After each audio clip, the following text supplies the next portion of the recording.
Resident Evil, one of gaming's most influential franchises and a household name in the survival horror genre. But over the years, the series has lost its way when it began to compromise its iconic survival horror philosophy for more action-based spectacle. However, since the release of Resident Evil 7 in 2017, Capcom has set Resident Evil on the path to redeeming itself by going back to its roots. While RE7 and RE Village are clear assurances for future games, it was the remakes of Resident Evil 2 and 3 that truly proved to us that Capcom is dead serious about bringing this franchise back to its former glory. But the real challenge has yet to come as they endeavor to remake this legendary installment, because Resident Evil 4 isn't some 90s classic. It's a product that has redefined both survival horror and third-person shooters. Its legacy also includes introducing features that have become gaming industry staples in the past decade and a half. You can say that Resident Evil 4 is arguably the embodiment of the franchise's former glory. So join us here today to see if this 2023 revival has what it takes to live up to one of the greatest games of all time.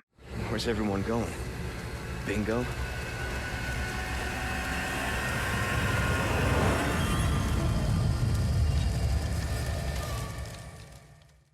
While the remake stays faithful to RE4's story, there have been changes here and there to make a more coherent narrative. It still tells the exploits of RE2 protagonist Leon S. Kennedy and his mission to save the US President's daughter, Ashley Graham, after she's been kidnapped by an unknown organization in Spain. But the overall plot takes itself more seriously now with its darker and grittier setting, as well as featuring vastly improved performances from most of the cast. Most of the characters' involvement have been expanded. Krauser and Luis are more fleshed out through having more meaningful set pieces with Leon, with Ashley on the other hand being given the greatest care when it comes to her writing, drastically improving upon her mildly irritating demeanor in the original.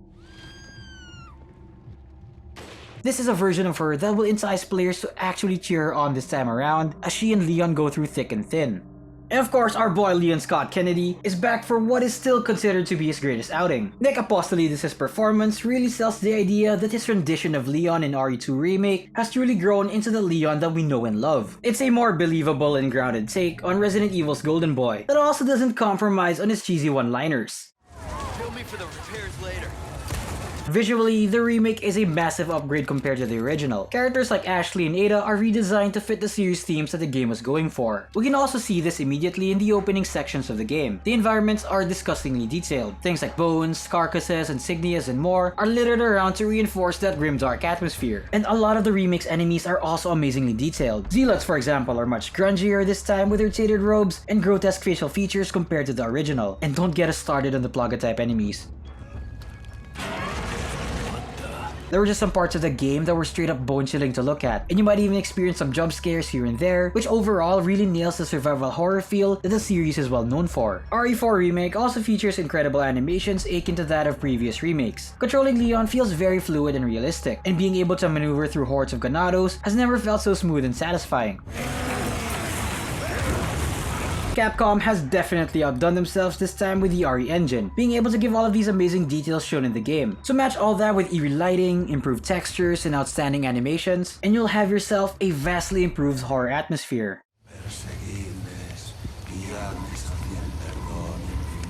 When it comes to music and sound effects, they nailed it. Being able to hear Dr. Salvador rev that chainsaw again was both amazing and terrifying. One of our favorite sound effects in particular is that metal clang you hear when parrying an attack. It's very satisfying. Perhaps the best sound design in the game really goes to the guns. I mean, just listen to this. They keep coming. That is just the weapon Leon starts with. Isn't it amazing? They're way more punchier now, and it's very satisfying when you land a bullet on one of these crazed lunatics. There is a problem when it comes to some of the voice acting. The Merchant, when compared to the original, just doesn't have that same charm it did in 2005. Over here, stranger. There's a lot of effort here with the additional lines, but there's just something about that crisp CRT audio that makes it so iconic compared to the remake. Thank you. Ada Wong, on the other hand, is one of the more disappointing aspects of this remake. Her delivery just lands flat most of the time. Leave the girl. She's lost no matter what. And she no longer has that energetic femme fatale vibe that we saw in the original RE4. Got some business to take care of. See you later. While there will most likely be a separate Ways DLC in the future, we sure as hell hope that she gets the justice she deserves later on.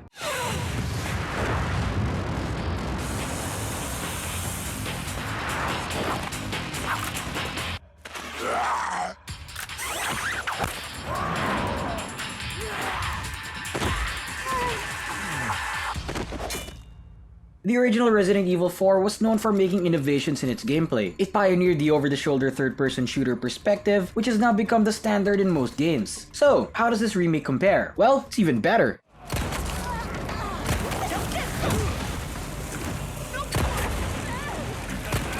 As stated previously, Leon's animations are much more fluid now. Gone are the wonky tank controls in the original, replaced with modern third-person movement. It's natural, precise, and you're gonna need it.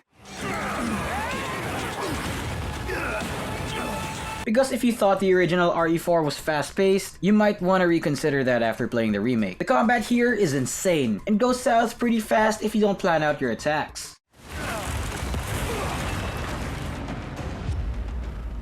Capcom really wanted you to know that what you're facing here aren't exactly zombies. These are cult members with a hive mind-like mentality. The Ganados this time are more aggressive, constantly grouping up and trying to corner you if you aren't careful. Fortunately, staggering enemies will still reward you with those context-sensitive prompts that we all know and love.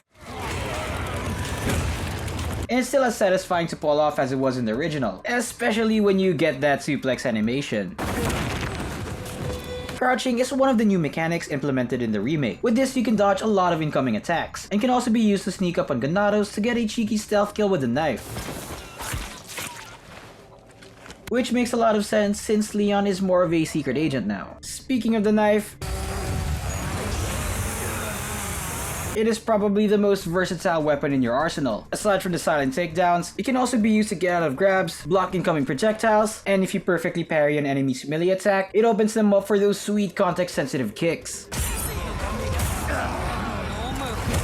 To balance this out, the knife will eventually break and cannot be used until repaired by the merchant. So consider upgrading the knife's durability first, as it can get Leon out of those sticky situations. Aside from buying, selling, and upgrading gear, the merchant also offers numerous side quests for you to do. This can be in the form of shooting medallions, killing rats, fishing, and many more. Completing these optional side quests will reward you with spinal gems, which can then be traded for different items, most notably attachments like laser sights and weapon stocks. So it's best to keep an eye out for these quests when you see them. There's also a new crafting mechanic, where you can craft not only herb mixes, but also bullets and grenades. There's even a sort of jeweler mechanic, where you can socket different gems to specific treasures to make them more valuable than the sum of their parts. Remake, stranger. Ooh, I'll pay a pretty penny for that. Gameplay with Ashley has also changed. Instead of the follow and stay mechanic, Leon can now tell her to either stay close or keep her distance. She also doesn't have a health bar anymore. Instead, she gets downed if she gets hit with an attack and dies if struck again during that state. Okay? Yeah. As much as the new stuff RE4 Remake brings to the table, there have been some missing parts that feel a bit lacking, like some of the memorable segments that were just straight up cut in the remake. For example, the gondola ride is now gone, which is kind of a wasted chance at a really good set piece. There's also no crossroads forcing you to choose whether to fight the Bella Sisters or an Elegante, and one boss fight in particular has also been cut, which honestly could have been a great optional side boss for the merchant. Well done. You've proven yourself reliable.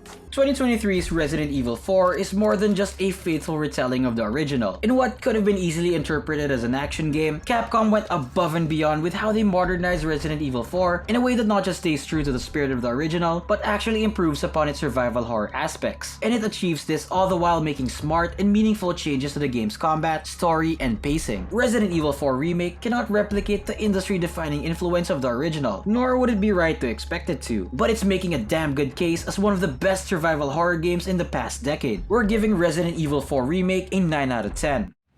Done warming up? Hope you stretched. Yeah. Now if you'd shut up, we'd be good to go. With this, Capcom didn't just set a higher standard for remakes and survival horror, but has also cemented the redemption of the Resident Evil franchise. It is truly something that lives up to the legacy of one of the greatest games ever made. Should be just another day in the office, right?